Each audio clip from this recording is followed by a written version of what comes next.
Good afternoon, SST. Welcome back to the CIT Tech Tips podcast. This is Cameron, and I'm joined by Noble. Ready? And we're going to be handing off the podcast to them today.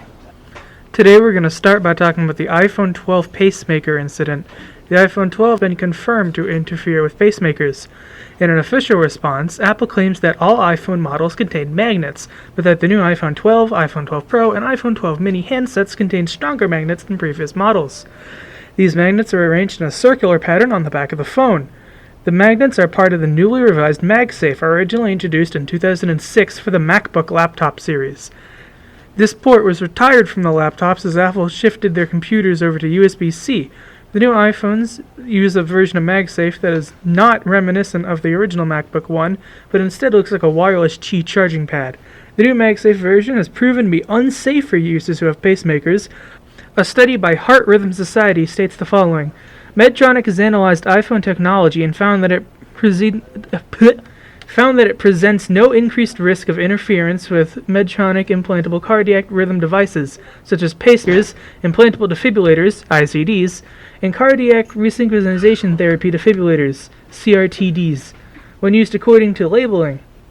And there's absolutely no way, Noble, that can be reasonably assumed for people to read the entire documentation to know how to use their iPhone to not kill themselves.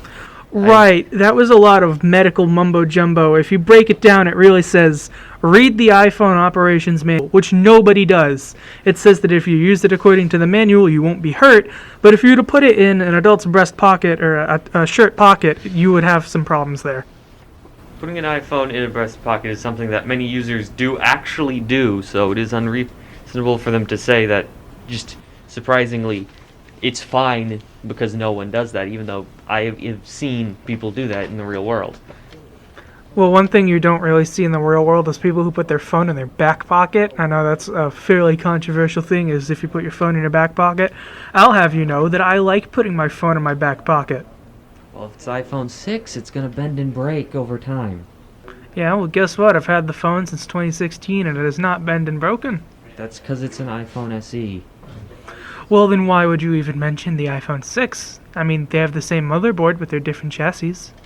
Because the modern chassis is still heavily based on the iPhone 6.